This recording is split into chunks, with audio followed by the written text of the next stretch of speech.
is a very important debate, or this is a very important moment. In the constituency week, when I was home in my riding, one of my constituents said, as we discussed the blockades and discussed inconvenience and discussed what it means for settler culture Canadians to face inconvenience when Indigenous people have had their land stolen from them, their children stolen from them, their culture stolen from them in efforts to annihilate who they are as peoples, we have to weigh our inconvenience against the challenge of the moment. And this one constituent said to me, Priscilla said, can't we focus on the opportunity of such a rich conversation? When I heard some of the words of my colleagues, the words of the leader of the official opposition reminded me of something, so I flipped through to them.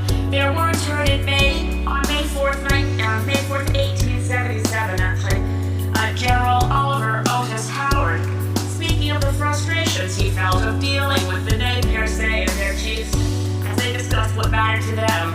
And he said, quote, 20 times over and over, I hear the earth is your mother.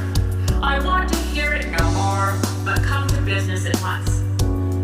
This is not simple, and it won't end overnight because it's based on centuries, a century and a half of injustice, oppression, and colonialism. But it's also based on a reality that since 1997, the Wet'suwet'en have had every reason to believe that based on a Supreme Court of Canada decision, the federal government would come talking about what does it mean that title for the Wet'suwet'en could be 22,000 square kilometers.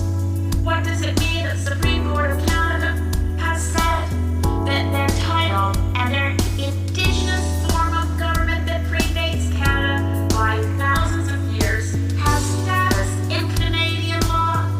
We must not ever set out the notion there's a rule of law on one side and indigenous peoples on the other. Indigenous peoples have the law on their side, and maybe the leader of the official opposition, referring to a small group of radical activists, meant the 9 judges of the Supreme Court of Canada. Because they're the ones who said title is title is title, and indigenous title is, quote, collective and intergenerational. And acknowledging that will explain why we stand in solidarity with Wet'suwet'en hereditary leadership. My colleague, the Honorable from Nanaimo Lady Smith, went up January 19th, met with hereditary leadership of Wet'suwet'en, came back and we've been trying as Greens to appeal to the federal government from the beginning. Don't let the RCMP arrest people. Don't let the RCMP, that huge encampment, what that cost Canada, a whole year of a remote location of RCMP detachment encampment on the edge of Wet'suwet'en territory. It's very remote. My colleague, the member for Nanaimo Lady Smith, got there and found that yes, they had offered an alternative route. This was acknowledged, by the way, in the injunction case. They granted an injunction to Coastal GasLink. The Wet'suwet'en hereditary chiefs had offered another location that avoided the Queens Trail, but Coastal GasLink, according to the court, unilaterally rejected the alternative. The federal government has to step up here. I'm glad the federal government is stepping up. It's true that on February 5th in this place, the Prime Minister said that this, quote, this is an issue entirely within provincial jurisdiction, unquote. That's true insofar as the pipeline goes. It doesn't cross the provincial border. But it's massively untrue. When we talk about Indigenous rights, the Delgamuukw decision of 1997, the Chilcotin decision of 2014, and the big question, when First Nations win in our courts, what's the statute of limitations on us doing anything about it? The Wet'suwet'en have been enormously patient, and the Unistoten camp has been sitting there for 10 years. The Indigenous leadership across Canada has been saying for quite some time, if someone marches on your territory, we'll respond as if they marched on our territory.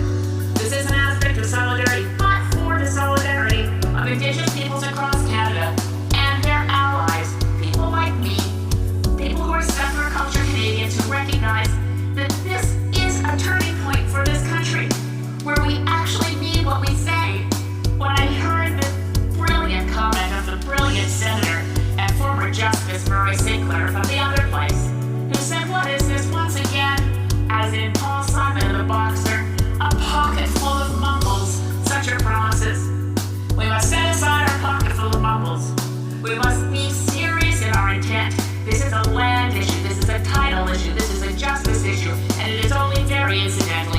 pipeline issue. Now is the moment for